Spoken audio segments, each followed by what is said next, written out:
On va faire une petite écaille.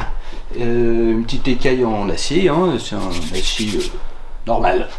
En premier, on va lui donner une forme quand même globalement un peu comme une pétale pour arriver vers l'écaille lentement. Et donc là, c'est une cisaille manuelle.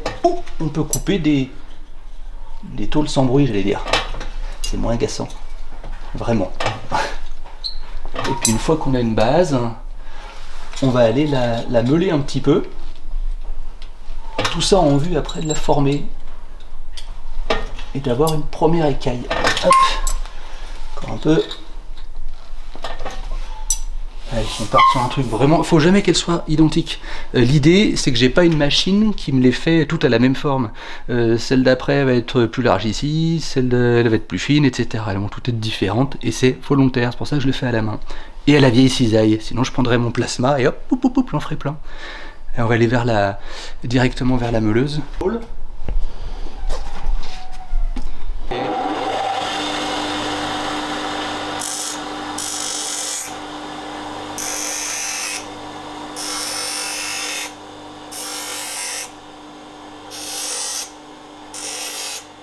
l'idée, c'est de lui donner une forme un peu plus juste,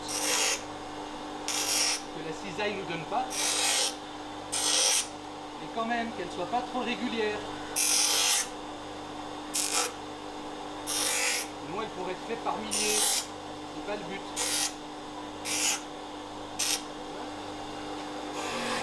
La brosse un peu, c'est vraiment histoire de la voir.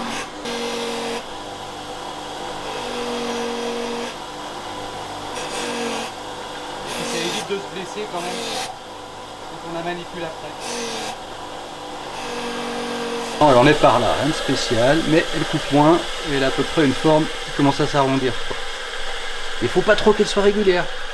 Alors là on a un tas de plomb, c'est un plomb, du plomb que je fais couler dans des sortes de gros cerceaux quand j'ai des gros tas de plomb qui traînent, et ça me fait des gros amas comme ça, des grosses plaques de plomb bien épaisses, et là-dedans je peux faire une forme pour faire par exemple cette écaille. Alors là on a des marteaux boules. Les marteaux boules, ils s'en servent aussi en carrosserie évidemment. C'est vraiment une boule au bout un petit peu comme ça là. Moi je vais utiliser le gros je pense directement.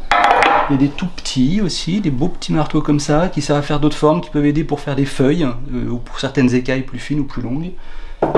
Et moi je vais prendre le gros. On va choisir une zone, il me paraît pas mal. Même là dans le blanc là. Tac. Et là ça va taper un peu, attention.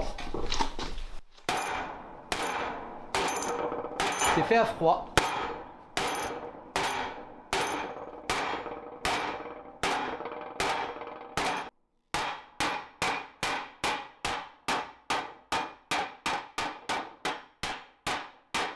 À partir d'une base là, déjà un peu comme ça incurvée, on peut déjà avoir quelque chose. Parce que de toute façon, ouais, c'est ça, elle va être bonne. Là, elle porte quasiment à plat partout sur les bords. Et le milieu il est vide partout quoi.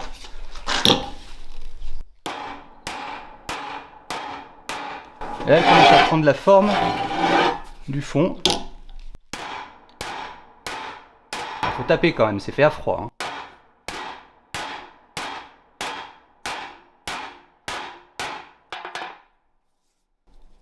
On commence à avoir quelque chose, on dirait un gros ongle.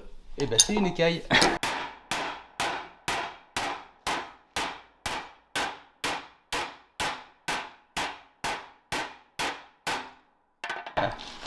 On commence à avoir un bombé plus logique. On va aller la brosser un peu, mais ça ferait déjà une petite écaille sympa. Hein. Il faudrait redresser le bout là. Et puis ça, ce serait presque soudable déjà. Et je la reponce, puis j'arrive.